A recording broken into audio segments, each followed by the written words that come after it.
Петропавл су зерттеу ғылыми-техникалық орталығының мамандары Бүржар су жинақтағышына хлорелла штаммының кезекті партиясын төкті. Пайдалы микроорганизмдердің алғашқы партиясы желтоқсан айында құйылған болатын.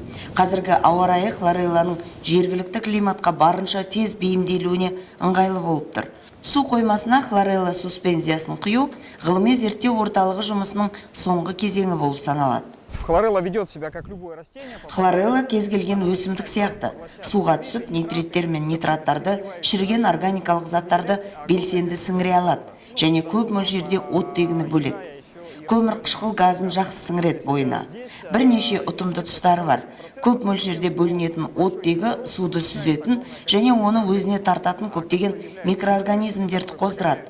Олар кішкентай болып көрінгенімен масын тәулігіне 2 рет өткізуге қауқары жетеді.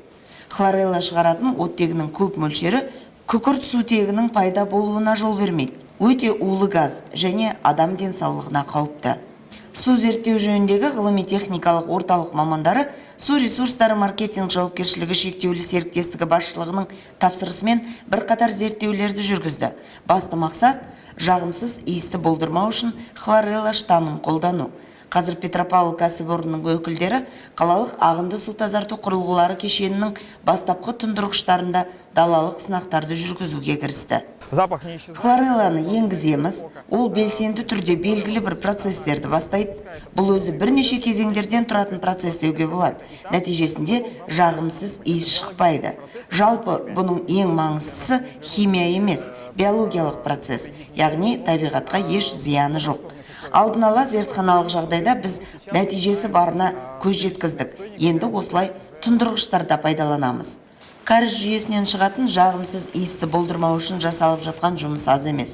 Жақын арада Шымкентке дымқыл тосқауыл жүйесін кеңінен енгізумен айналысатын мамандар келмекші.